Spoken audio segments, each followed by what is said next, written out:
आज हम डिस्कस करेंगे लार्ज इंटेस्टाइन के बारे में। लार्ज इंटेस्टाइन को बोवेल भी कहते हैं और ये क्या करेंगे, जो भी वाटर और इलेक्ट्रोलाइट्स है इन्हें एब्जॉर्ब करेंगे और इनडाइजेस्टिबल मटेरियल या फिर फीसेस में कन्वर्ट कर देंगे। जो स्मॉल इंटेस्टाइन थी वो क्या करी थी, वो न्यूट्रिएंट्स एब्जॉर्ब करी थी, लेकिन लार्ज इंटेस्टाइन क्या एब्जॉर्ब करी है, वाटर और इलेक्ट्रोलाइट्स। और लार्ज इंटेस्टाइन का जो डायमीटर है वो कितना रहेगा, 6 to 7 सेंटीमीटर रहेगा। जो लार्ज इंटेस्टाइन है तो वो कुछ डिफरेंट पार्ट्स के अंदर डिवाइडेड है। तो पहला उसमें कौन सा है, सीकम, जो कि यहाँ रहेगा। ये जो छोटा सा पोर्शन है तो यहाँ सीकम रहेगा। ये कैसा रहेगा, शॉर्ट रहेगा, एकदम बिल्कुल शॉर्ट सा रहेगा। और इसके अंदर कौन सी वॉल रहेंगी, तो इलियोसिकल वॉल रहेंगी। जो स्मॉल इंटेस्टाइन का इलियम था उससे सीकम के अंदर ओपन होंगी, इसीलिए नाम दे दिया है इलियोसिकल वॉल। फिर उसके बाद में एक जो पोर्शन रहेगा उसको कह दिया है वर्मीफॉर्म अपेंडिक्स। ये कैसा रहेगा, मतलब इनका कोई ये रूडिमेंटरी रहता है ह्यूमंस के अंदर, इसका कोई फंक्शन नहीं है ऐसा स्पेसिफिक। लेकिन एक बात जो कि एकदम इंपॉर्टेंट है और ध्यान भी रखना है, तो वो कौन सी है कि इंपॉर्टेंट कंपोनेंट है माल्ट का, यानी म्यूकोसा एसोसिएटेड लिम्फोइड टिश्यू का, जो कि इनेट इम्यूनिटी के अंदर अपना रोल प्ले करती है। और उसमें ऐसा भी दिया हुआ है कि जो माल्ट की रिचनेस है लार्ज इंटेस्टाइन के अंदर, तो वो क्या डिटरमाइन करेंगी, वो रिलेटेड रहेंगी बैक्टीरियल पॉपुलेशन से। मतलब जो माल्ट है, कितना बैक्टीरियल पॉपुलेशन है, उसके हिसाब से माल्ट की रिचनेस हम डिटरमाइन कर सकते हैं।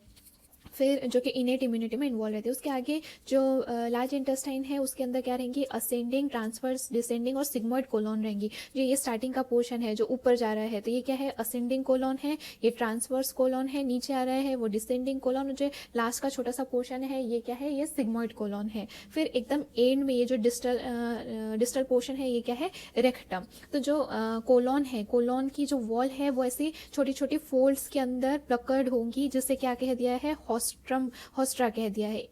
ठीक है, ये जो एक है, एक ऐसा जो ऐसा फोल्ड बना रही है तो उससे क्या है, कहा है हॉस्ट्रा। और जो नीचे का पोर्शन रहेगा जो कि टेम्परली फूड को, फीसेस को स्टोर करके रखेगा, तो उससे क्या कहते हैं, रेक्टम कहते हैं। फिर उसके आगे दिया हुआ है जो लेयर्स रहती है लार्ज इंटेस्टाइन के अंदर की, जो लेयर्स रहती है, तो सबसे अंदर की हमें पता है म्यूकोसा। तो म्यूकोसा के बारे में देखते हैं। म्यूकोसा के अंदर यहाँ पर विलाई नहीं रहेंगी, ठीक है, लैक्स विलाई, इसके अंदर विलाई नहीं रहेंगी, लेकिन एक्सेप्ट कहाँ कहा, रेक्टम के अंदर। रेक्टम के अंदर विलाई रह सकती है, लेकिन वहाँ जो रेक्टम में विलाई रहेंगी उसको कोई मेजर फोल्ड्स नहीं है, डायरेक्ट विलाई ही रहेंगी। फिर जो म्यूकोसा है वो पूरे एंटायर उसकी लेंथ के अंदर पेनिट्रेटेड रहेगा ट्यूबुलर इंटेस्टाइनल ग्लैंड से। किससे पेनिट्रेटेड रहेगा, ट्यूबुलर इंटेस्टाइनल ग्लैंड से। अब ये जो ट्यूबुलर इंटेस्टाइनल ग्लैंड है और इंटेस्टाइन का लुमेन यानी अंदर का जो पोर्शन है वो लाइन रहेगा 3 टाइप्स की सेल से। तो 3 टाइप्स की सेल दी गई है, कौन सी, ग्लोबलेट सेल, एब्जॉर्प्टिव सेल और small number of enteroendocrine cell.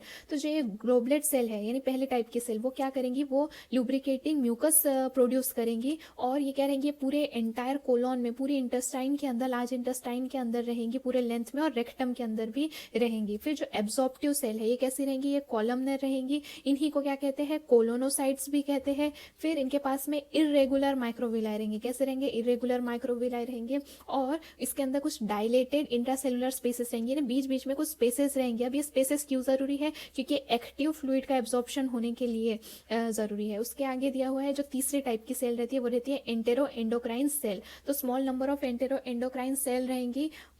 और जो पूरा ट्यूबुलर इंटेस्टाइनल ग्लैंड है उसके अंदर, पूरे ग्लैंड के अंदर इपिथेलियल स्टेम सेल्स रहेंगी। 1/3 जो बॉटम का 1/3 रीजन है, हर ग्लैंड के अंदर बॉटम का 1/3 रीजन में इपिथेलियल स्टेम सेल्स रहेंगी। अब जो म्यूकोसा की लैमिना प्रोप्रिया है, यानी कि जो सेकंड लेयर है म्यूकोसा की, sub layer, second sub layer, तो वो क्या रहेंगी, वो रिच रहेंगी लिम्फोइड सेल्स के अंदर और लिम्फोइड नोड्यूल्स के अंदर, और ये एक्सटेंड हो जाएंगी सेकंड लेयर के अंदर, यानी कि सब म्यूकोसा के अंदर लैमिना प्रोप्रिया क्या हो जाएंगी, एक्सटेंड हो जाएंगी। अब जो तीसरी लेयर रहती है लार्ज इंटेस्टाइन की, मस्कुलरिस, तो वो भी नॉर्मली जैसे सारी लेयर रहती है, तो इनर सर्कुलर लेयर की बनी हुई रहेंगी और आउटर लॉन्जिट्यूडनल। लेकिन एक यहाँ पे स्पेसिफिक और इंपॉर्टेंट बात ये है कि जो आउटर लॉन्जिट्यूडनल लेयर रहेंगी तो वो गैदर्ड हो जाएंगी 3 सेपरेट लॉन्जिट्यूडनल बैंड्स के अंदर, जिन्हें क्या कहते हैं हम, टेनिकोलाई कहते हैं, टेनाइकोलाई कहते हैं, ठीक है, जो कि क्या कर रही है, हॉस्ट्रम प्रोड्यूस कर रही है। जो ऐसे इंटेस्टाइन के अंदर ऐसे ऐसे हॉस्ट्रम दिख रहे थे, तो वो कौन प्रोड्यूस कर रही है, ये टेनाइकोलाई मिलकर प्रोड्यूस कर रही है। फिर जो लास्ट लेयर रहती है सेरोसा की, तो सेरोसा कहाँ रहेंगी, इंट्रा पेरिटोनियल पोर्शन में सेरोसा यानी आउटर लेयर रहेंगी। और ये आउटर लेयर क्या बना रही है, स्मॉल पेंडुलस प्रोट्यूबंस बना रही है। किसका बना रही है, एडिपोस टिश्यू का।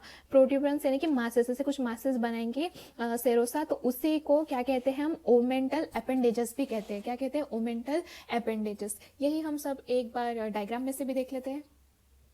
तो देखिए लार्ज इंटेस्टाइन के अंदर पहला पोर्शन हमने देखा था, एक कौन सा है, सीकम। ये जो स्टार्टिंग का यहाँ का पोर्शन है वो है सीकम। फिर उसके बाद में हमने देखा था वर्मीफॉर्म अपेंडिक्स, तो ये है वर्मीफॉर्म अपेंडिक्स। देखिए ऐसा छोटा सा आउटग्रोथ है, छोटी सी, जिसका कोई फंक्शन है नहीं स्पेसिफिकली, बस ये माल्ट के अंदर काफी ज्यादा इंपॉर्टेंट रहता है। उसके आगे हमने देखी थी कि इसके अंदर क्या रहेंगी, कोलॉन्स रहेंगी। तो ये देखिए जो स्टार्टिंग की है यानी ये, तो ये क्या है, ये असेंडिंग कोलॉन है। यहाँ पे छोटी सी एक पिक्चर में दिया हुआ है कितने अच्छे से। तो ये है ट्रांसवर्स कोलॉन, नीचे जो आ रही है डिसेंडिंग कोलॉन, और डिसेंडिंग कोलॉन से जो रेक्टम तक जा रही है वो बना रही है सिग्मोइड कोलॉन, और नीचे रहेगा रेक्टम, और रेक्टम कंटिन्यू हो जाएगा एनल कैनल के अंदर। फिर उसके बाद में हमने देखा था, मैं कह रही थी हॉस्ट्रम के बारे में। तो जो हॉस्ट्रम है, तो ये जो कोलॉन है, असेंडिंग कोलॉन, ये फोल्ड्स के अंदर प्लकर्ड हो रही है और क्या बना रही है, हॉस्ट्रम। देखिए यहाँ पे से दिया हुआ है ना, ये एक, ये छोटा सा जो है ये क्या है, हॉस्ट्रम है। अब जो सेरोसा की लेयर थी, सेरोसा यानी कि फोर्थ जो आउटर लेयर थी, तो वो स्मॉल प्रोट्यूबंस बना रही थी। किसके, एडिपोस टिश्यू के। यहाँ पे दिखाया हुआ है, देखिए ये जो स्मॉल प्रोट्यूबंस बना रही थी यहाँ पर ये दिखाए हुए थे एडिपोस टिश्यू के। इन्हें क्या कहा हुआ है, ओमेंटल अपेंडेसिस कहा गया है। क्या कहा गया है, ओमेंटल अपेंडेसिस। तो ये ध्यान में रखना, और डायग्राम आप देख लीजिए,